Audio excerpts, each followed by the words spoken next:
Hello everyone, my name is Janek Mosico, and in this video I'm going to discuss logic. So what is logic? Logic is the systematic study of valid reasoning and sound argumentation, providing principles and methods for analyzing and evaluating correctness of inferences and conclusions. Propositions. Ang kanang propositions kay kanang statement or sentence nga ma-determine nato kung true ba or false. For example, John is a programmer.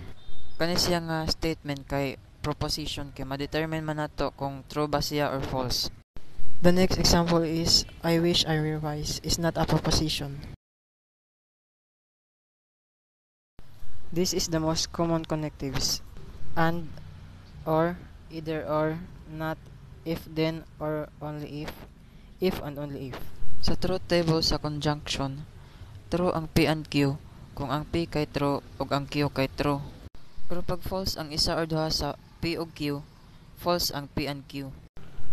As you can see sa example, false ang P and Q kay ang isa ka statement which is ang Q kay false kay diba ang capital sa Philippines kay Manila.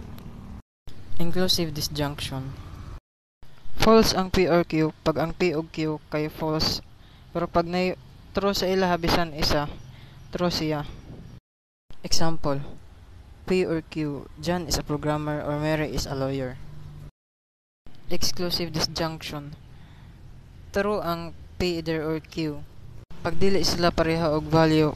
For example, ang Q kay F tapos ang P kay T. Ang example nga statement aning exclusive disjunction kay either John is a programmer or Mary is a lawyer. Din sa negation pag ang value sa P ug Q kay true, false siya, kibali ang opposite niya mo to ang answer. Example, ang ato tarong P kay John is a programmer.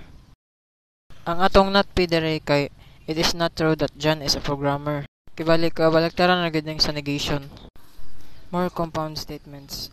Sana na po'y madugang nga simple statement kining R. Pag magbutang kag R sa truth table, imo lang ning true false. Example of P or Q and R. Sa pagkuha sa P or Q and R, imo sang unahang kuha ang P or Q. Wala lang nabutang sa PowerPoint ang P or Q.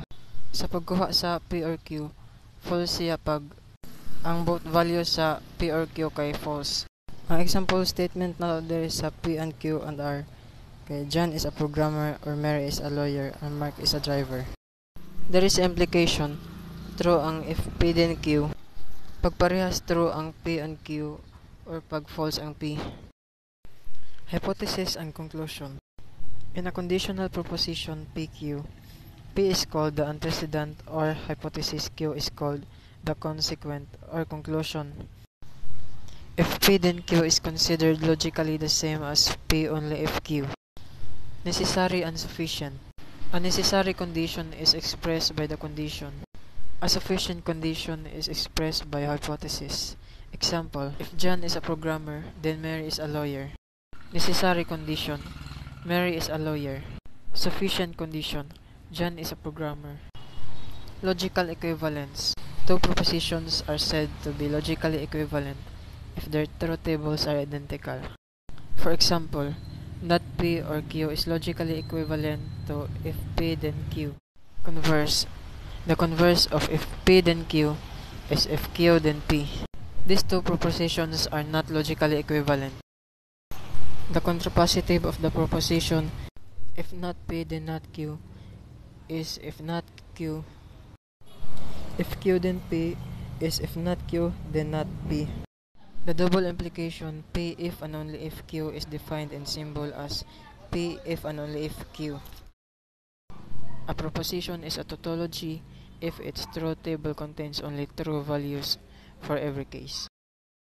Contradiction. A proposition is a tautology if its truth table contains only false value for every case.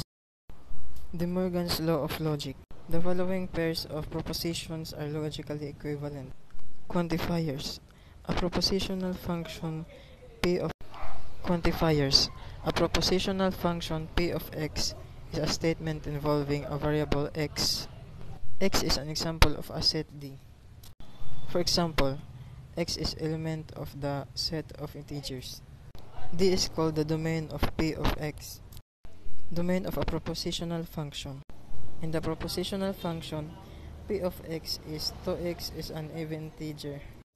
The domain D of p of x must be defined.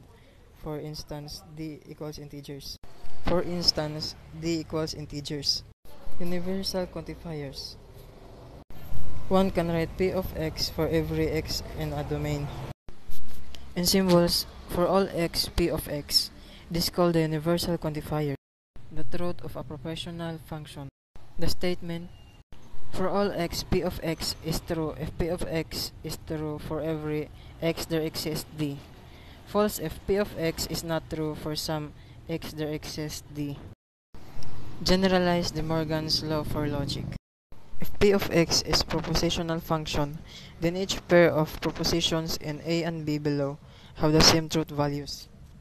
Summary of propositional logic. In order to prove the universality quantified statement, for all x p of x is true.